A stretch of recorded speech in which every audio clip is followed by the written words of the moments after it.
Hello friends, welcome back to my channel. Last time हमने जब video में पढ़ा था वो हमने विस्मृति वक्र के बारे में पढ़ा था। आज हम पढ़ेंगे different kinds of forgetting curves. ठीक है, तो शुरू करते हैं। विस्मृति वक्र हर समय सभी व्यक्तियों के लिए एक जैसे नहीं पाए जाते हैं। ठीक है, जो हमने कर्व पढ़ा था उसमें हमने पढ़ा था कि किस तरह से जो एबिंगॉस थे उन्होंने जो अर्थहीन शब्द थे उनको याद किया था और कितने टाइम तक उनको वो चीज़ें याद रही थी। ठीक है, तो यहाँ पे बताया गया है कि ये चीज़ जो है हर किसी इंसान में एक जैसी नहीं हो सकती है। वो वक्र सब में अलग अलग होते हैं कि किसी टाइम के लिए हो सकता है जहाँ पे इनकी परसेंटेज 47 थी तो वहाँ पे किसी की 50 हो जाए, तो वो वक्र डिफरेंट होते हैं। इनकी आकृतियों के विभिन्न रूप दृष्टिगोचर होते हैं जो ऐसी बातों जैसे सीखने वाले व्यक्ति की प्रकृति, सीखने वाले विषय की प्रकृति, सीखने और प्रत्यास्मरण के समय पाए जाने वाली परिस्थितियाँ, सीखने और पाए जाने वाली परिस्थितियाँ, ये सारी चीज़ें हैं, इन सब पे ये निर्भर करता है। ठीक है, इसी कारण हमें न केवल विभिन्न व्यक्तियों के भूलने की प्रक्रिया संबंधी विभिन्न वक्र प्राप्त होते हैं, बल्कि एक ही व्यक्ति के विभिन्न परिस्थितियों और सीखी जाने वाली सामग्री की विविधता के आधार पर अलग अलग वक्र प्राप्त होते हैं। तो इनका मतलब ये है कि जो एक व्यक्ति है उसका ज़रूरी नहीं है कि किसी एक चीज़ के लिए जो कर्व बना हुआ है, जो ग्राफ हमने बनाया है, वो उसने कोई और चीज़ याद की है तो उसके लिए भी सेम कर्व बनेगा, वो डिफरेंट भी बन सकता है। ठीक है, और वो एक आदमी के केस में नहीं होगा, वो चाहे वो मैं हूँ, आप हो या कोई और है, अगर हम कोई सेम चीज़ सीख रहे हैं तो मेरा कर्व और बन सकता है, आपका कोई और बन सकता है, या फिर आप कुछ और पढ़ रहे हो, मैं कुछ और पढ़ रही हूँ, तो भी वो कर्व कुछ और बन सकता है। ठीक है, और इनमें जो भी परिस्थितियाँ पाई जाती हैं इसको सीखते वक्त, वो सारी इसमें इसको अफेक्ट करती हैं। ठीक है, तो जैसे एबिंगॉस ने पढ़ा था कि जो सारे शब्द उन्होंने पढ़े थे NOFCEM, तो इनको याद रखने के कंपैरिजन में जो मीनिंगफुल वर्ड्स थे उनको याद रखना ज़्यादा इजी था। ठीक है, वो वक्र उनको ज़्यादा इजीली बन पा रहे थे और वो उनको समझ भी पा रहे थे। और एक बात इन्होंने एक और बोली है कि जो सामूहिक अभ्यास होता है वो ज़्यादा देर तक नहीं टिकता है as compared to distributed practice. जो अंतर्युक्त विधि होती है उसके द्वारा अगर हम कोई चीज़ याद करते हैं, अगर इंडिविजुअली हम कोई चीज़ पढ़ेंगे तो वो हमें जल्दी भूलेगी नहीं। ठीक है, अब नेक्स्ट आता है इसके प्रकार। विस्मृति के कितने प्रकार होते हैं? तो विस्मृति के कई रूप तथा प्रकार होते हैं जिनका वर्गीकरण उनकी अपनी प्रकृति और कार्यशैली के आधार पर किया जा सकता है। तो सबसे पहले हम देखते हैं इसको कि विस्मृति को दो प्रकारों में बांटा जा सकता है, प्राकृतिक स्वाभाविक या नेचुरल, और दूसरा है अननेचुरल। ठीक है, इनमें क्रमशः पैसिव, जो फर्स्ट वाला है नेचुरल है वो पैसिव होता है और दूसरे वाला जो अननेचुरल है वो एक्टिव होता है। तो यहाँ हम पढ़ेंगे कि जो पैसिव होता है या नेचुरल होता है वो उसका क्या डेफिनेशन होता है। भूलना एक स्वाभाविक प्रक्रिया है। ठीक है, भूलते सभी इंसान भूलते हैं, तभी कोई नई चीज़ हम उसको याद रख सकते हैं जब हम कोई पुरानी चीज़ को भूलेंगे। हम कोई बातें ऐसी होती हैं जिनको हम भूलने की कोशिश भी नहीं करते, लेकिन फिर भी हम उनको टाइम के साथ साथ इजीली भूल जाते हैं। ठीक है, तो वो आता है आपका इसमें निष्क्रिय विस्मृति में। और जो सक्रिय विस्मृति है उसमें आता है आपका, इसे विकृत विस्मृति के नाम से भी पुकारा जाता है या फिर इसको मॉर्बिड फॉरगेटिंग भी बोलते हैं। इस प्रकार की विस्मृति में व्यक्ति स्वयं किसी बात को भूल जाने के लिए जानबूझकर प्रयत्न करता है। ठीक है, इसमें जो इंसान होता है वो उसको खुद भूलना चाहता है। ऊपर वाला जो हमने पैसिव पढ़ा था उसमें हम भूलना नहीं चाहते, फिर भी हम भूल जाते हैं, लेकिन इसमें हम भूलना चाहते हैं। ठीक है, तो ये एक्टिव हुआ। फ्राइड के अनुसार इस प्रकार की विस्मृति रिप्रेशन, दमन की प्रक्रिया का परिणाम है। ठीक है, कोई ऐसी बातें होती हैं जो हम याद नहीं रखना चाहते या जिनको याद करके हम बुरा फील करते हैं, तो वो चीज़ें इसमें इंक्लूड होती हैं। या फिर एक बात ये बोलते हैं कि जो सामान्य विस्मृति की आक्रांत व्यक्ति को पहले की हुई किसी बात का पुनः स्मरण नहीं होता, जबकि विशिष्ट स्मृति में धारण की गई सामग्री में से कुछ बातों को ही विस्मृति होती है, सबको नहीं। ठीक है, इनमें बोलते हैं कि जो हमारे पास विशिष्ट स्मृति होती है, जो स्पेसिफिक होती है, इसमें दो कैटेगरीज डिवाइड करती हैं इन्होंने, जर्नल और स्पेसिफिक। तो जो जर्नल है उसमें क्या होता है कि कोई भी बात है उसको वो रिकॉल नहीं कर पाता है, लेकिन जो विशिष्ट होता है उसमें होता है जो उसकी कुछ स्पेशल बातें होती हैं उनको भी याद नहीं कर पाता है वो। ठीक है, थर्ड वन इज तीसरे दृष्टिकोण से जो स्मृति के कारणों का आधार बनाकर आगे बढ़ता है, विस्मृति के शारीरिक विस्मृति और मनोवैज्ञानिक। ठीक है, ये दो टाइप के हैं, एक फिजिकल है और दूसरी आपके पास साइकोलॉजिकल है। ठीक है, तो इसमें आपका आता है शारीरिक, भौतिक और जैविक कहकर भी पुकारते हैं इसको। लेकिन जो दूसरी हमारे पास विस्मृति आती है, ये आपके पास हाँ साइकोलॉजिकल फॉरगेटिंग बोलते हैं इसको, जो कि क्रिएट होती है तनाव, चिंता, संघर्ष, भय, क्रोध, इन सभी जो कारण होते हैं इनकी वजह से ये उत्पन्न होती है। ठीक है, फिर आगे आता है हमारे पास कि विस्मृति के सिद्धांत क्या होते हैं। ठीक है, तो फर्स्ट है हमारे पास the memory traces decay theory. ठीक है, जो ये थ्योरी है इसको न्यूरल क्षय सिद्धांत भी बोला जाता है, न्यूरल डिके थ्योरी। ठीक है, या थ्योरी ऑफ डिसयूज, ये भी इसके नाम है।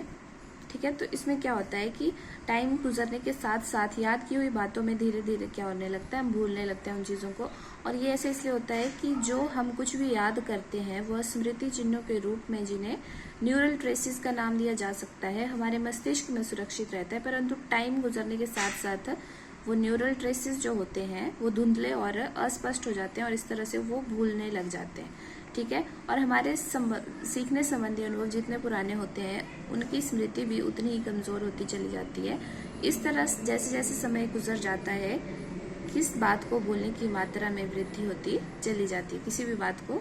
ठीक है, जो हमने यहाँ पे पढ़ा इसका मीनिंग ये हुआ कि जैसे जैसे टाइम गुजरता रहता है वैसे वैसे कुछ जो हमारे माइंड में न्यूरल ट्रेसेस बन जाते हैं वो धीरे धीरे धुंधले होना शुरू हो जाते हैं। जब तक हम उनके ऊपर काम नहीं करते हैं, उनके ऊपर अभ्यास नहीं करते हैं, तो वो हमारे दिमाग में कहीं एक जगह सेट हो जाते हैं और फिर उसके बाद वो धीरे धीरे धुंधले होके एकदम अस्पष्ट हो जाते हैं और फिर हम वो चीज़ें भूल जाते हैं। राइट, फिर दूसरा आता है आपके पास थ्योरी ऑफ इंटरफेरेंस। विस्मृति को सबसे अच्छी व्याख्या बाधा या हस्तक्षेप के सिद्धांत के माध्यम से की जा सकती है। इस संबंध में मॉर्गन ने लिखा है कि मॉर्गन क्या बोलते हैं थ्योरी ऑफ इंटरफेरेंस में, संयोग और संबंधों के एक दूसरे के लिए प्रायः बाधक सिद्ध होने और उनमें टकराव उत्पन्न होने के कारण हम भूल जाते हैं। We forget because in large part association interfere with one another.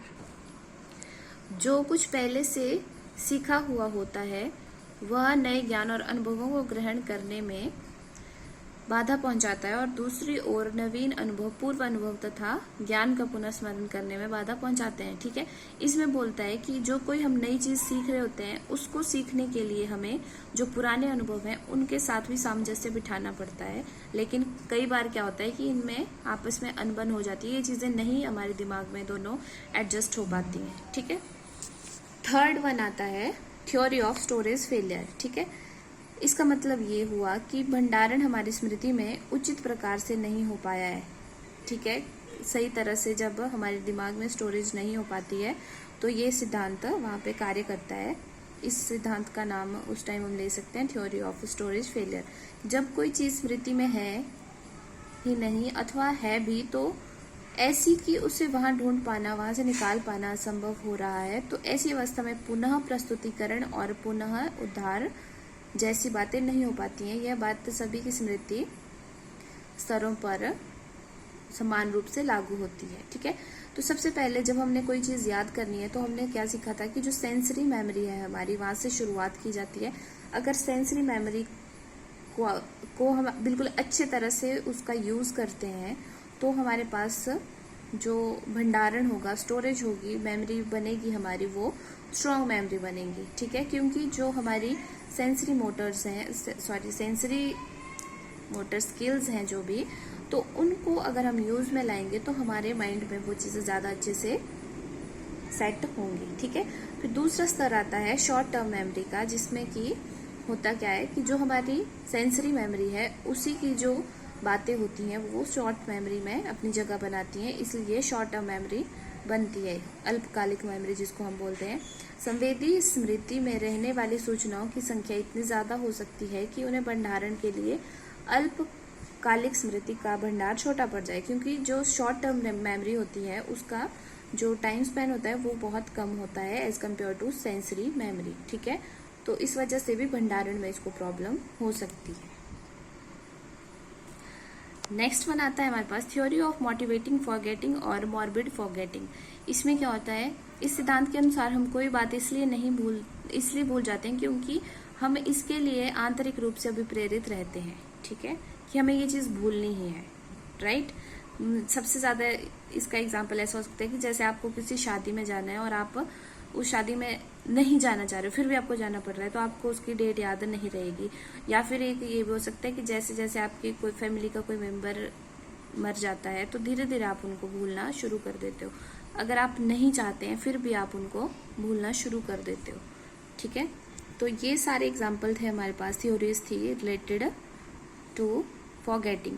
तो विस्मृति के उपरोक्त चारों सिद्धांत अपने ढंग से हम क्यों भूल जाते हैं इस बात का स्पष्टीकरण देते हैं कि हमारे भूलने का रीजन क्या है। ये सारी चीजें इन चारों सिद्धांतों में हमें बताई गई हैं। अगर किसी स्तर पर किसी व्यक्ति विशेष के बारे में सोचा जाए कि वह पहले से स्मरण की गई किसी बात या विषय वस्तु को क्यों भूल गया है, तो इस विस्मरण को स्पष्ट करने में किन्हीं एक दो सिद्धांतों का सहारा लिया जा सकता है। सभी सिद्धांत सभी तरह की विस्मृतियों की प्रकृति और उनके कारण को स्पष्ट करने में से सक्षम सिद्ध नहीं होते हैं। कि ऐसा नहीं है कि चारों के चारों सिद्धांत हैं तो हम किसी विशेष व्यक्ति या अपने ही किसी सिचुएशन के ऊपर हम इन चारों सिद्धांतों को अप्लाई करें, तो ये जरूरी नहीं है कि उस चारों के चारों सिचुएशन को सेटिस्फाइड करेंगे। हो सकता है इसमें से कोई दो उसको सेटिस्फाइड कर सके, ठीक है।